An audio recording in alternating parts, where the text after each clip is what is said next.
салом алейкум барои ҳамаи мухлисо бародаро. Як суруд барои шудравон раҳматӣ баром ғафурӣ хондаем. Рости гап дар сомонаи дар саҳифаи худам дар канали худам Илҳом Аранҷимен хондаем.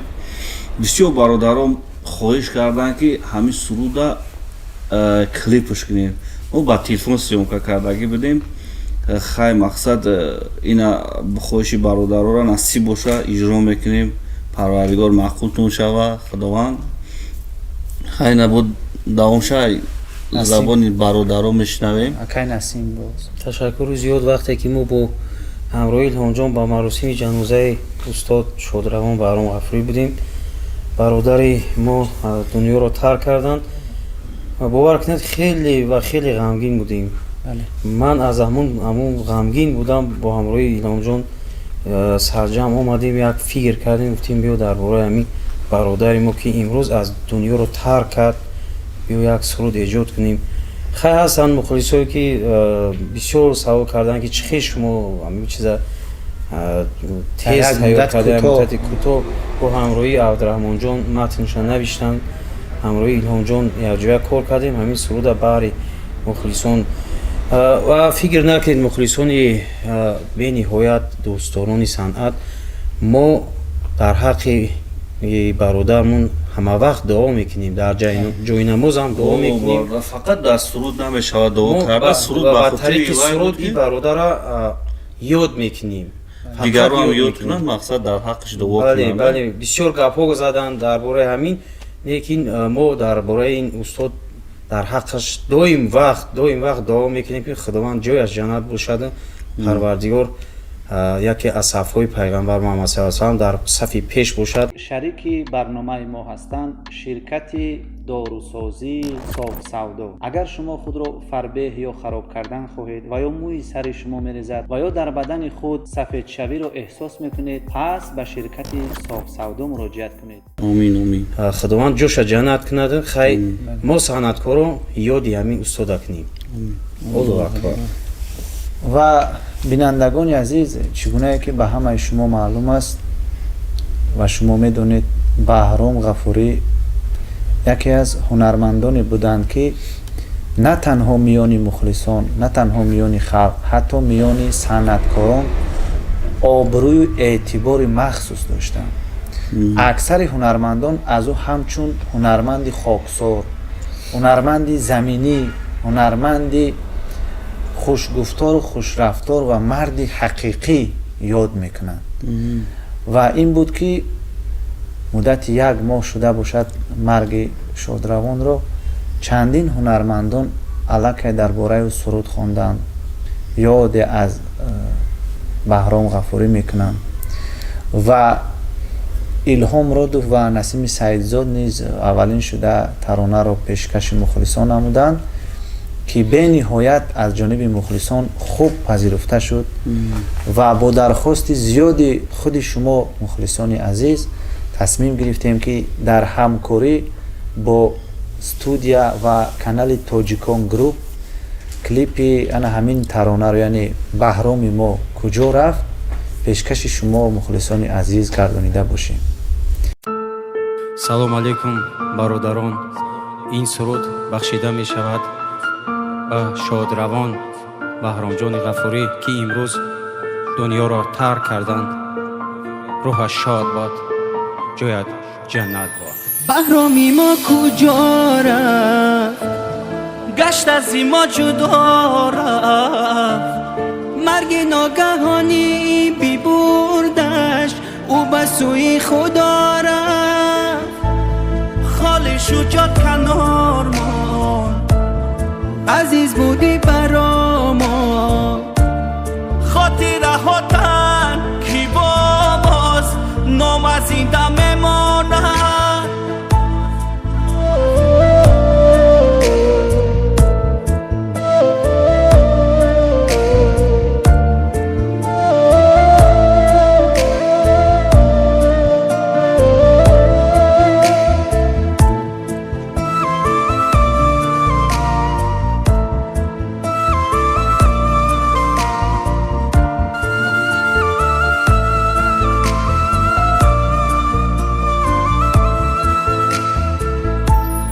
بس دیگر غم آوردن، بس دیگر خسته خوردن، جدا شد از یار و هم برادران کی مردن.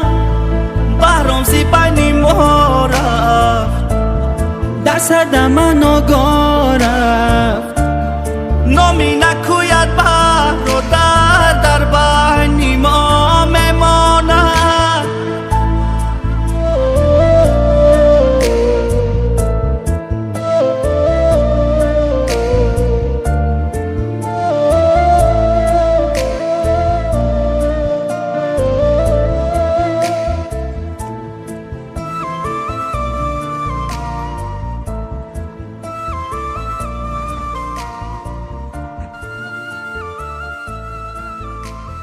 بینندگان عزیز، چطوره که به همه ما و شما معلوم است، چند روز قبل الهام مرادوف یک جایه با نسیم سعیدزاد یک دویت بحر شادروان هنرمندی محبوب مشهور بهرام غفوری اجرا کرده بودند که واقعا هم در یک مدت کوتاه در دوام 2 هفته در سامانه خود الهام مرادوف در یوتیوب زیاده از 400,000 بیننده یعنی تماشابین از این ویدیو از این سرود دیدن نمودند و ما میخواستیم که الهام جان و نسیم جان نسبت پیدایش همین دویت با ما کمی قصه میکردند که چی باعث شد که محض این سرود تولید شد و به شادروان بهرام غفوری بخشیده شد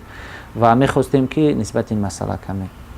ای عبدالرحمن جون، اکای بهرام بهترین انسان بود در بین صنعتکارو. ای همه شخصیت یک آدم خاکسار زمینی باور میکنید حتی یک کینو کردم اکای بهرام من گفتم اکا جون کینو دارم یک کادرش در باید شما بیایید، گفت مایلش در گرم نیست دیگه. زنگش نزدم، همون روزی یک هفته گذشت نوارمون همون سوات چه همون وقت گفته بودمش اکا گفتم خیلی بیا نویا، گفتم یه چی گرم نداره که همین خیلی زنگ نزده. همین بچه خوبی به حد انسانی خوب بود که هم خیلی سیاوکن نه سرشید که هم خیلی موشینش قدی اومد در من مثال در سیزمه شیرو کرد خیلی بود چند بار سلام علیک خیلی انسانی خوب بود که ای آدم ای نیست یکون هنرمند ای آدم یکون شکایتی بچه نویده نیست، بسیار انسانی خوب بود. یعنی با شما رشته دوستی و همکاری بود و انسانی خوب که بود. شما همین ترانه رو بهر او هدیه نمودید. بله بله.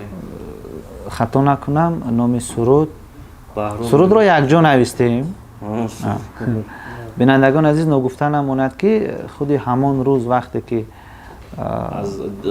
بهرام غفوری مراسم جنازه بود، الهام جان به ما زنگ زدند، همراه نسیم جان خواهش کردند که همین میخواهند که یک ترانه بهر شادروان بهرام غفوری آماده کرده باشه و سرود با نام بهرام ما کجا رفت بوده. ای عبدالرحمن جون، این سرود وقتی برو وردیم همین مردم ما بسیار همشه در نظر ندارم، بعضیشوش هستن که کم در کامنتاریه ها در پینوشت ها ما دیدیم که بعضی ها شکایت از اون کردن، بعضی ها در پینوشت ها در کامنتاریه ها نوشتن که گویا که شما به خاطر مشهور شدن به خاطر از یوتیوب مبلغ کار کردن این سرود رو سراییدید. نسبت این مسئله چی ابراز عقیده داره؟ عبدالرحمن جون راستی گفت همین سرود برو وردیم بعضی برادرای هستن که همین فقط عیبی آدم میکنند کنجکاوی میکنند آخه همین چی در کارای مقصد ما همین بود که مقصد همه میگه شما با جای سرود آیت میخوانید، آخه آیت در سرود میخوانند، آیت عدل شرط نیست که ما آیت در ویدیو بخونیم مردم پیشکش کنیم ما آیت خوندیم. آیت آدم توخم شیرانه پروردگار رفت در سر جنازش دعا کردیم اومدیم در حق شیرانه توز را یادش میکنیم. بعد وقتی که همه برادرایی که تماشا کردن ما رو هر گپ قرات داشت نونو همین چیزی میفروشون میگن این کار عبدالرحمن جون من خمیدونم که وقتی موسیقی شهوتناک کردی ذوقمند یک از در دیسکوتک رقص کرد یک از مثال چی کرد ба фикри ман ӯ гуноҳ бале мо он қомусии ғамангези кардем ки ҳамура ба хотире кардем ки мо бародармона ёдаш кунем ҳамин чиз хотирамона барои пул кор кардан барои ҳичи не дар кӯшава ҳамун пули ҳамун чима хайр мекунем мерава ягон сағирахона ягон чи дава не ки ҳамин бародарон моро нафаҳмиданд хеле ақоратҳои безеб кардан вале бисёр мухлисон ҳам ҷонибдорӣ намуданд аз он ки шумо баҳри баҳром таронасарои ин мисол дидан бародарои мефаҳмидагӣ дидан ҳамура дубора ёд карданд дар ҳаққаш доъво карданд ин дамо савоб мерава ман фикр мекунам ӯ суруд ягон ҷои кайфиятш надорад ки бихези рақс кунӣ кори шайтони ҳамон қадр ки гӯш мекунӣ ёдаш мекунӣ хая лаҳза дар ҳаққаш доъво мекунӣ тамом ёдам бале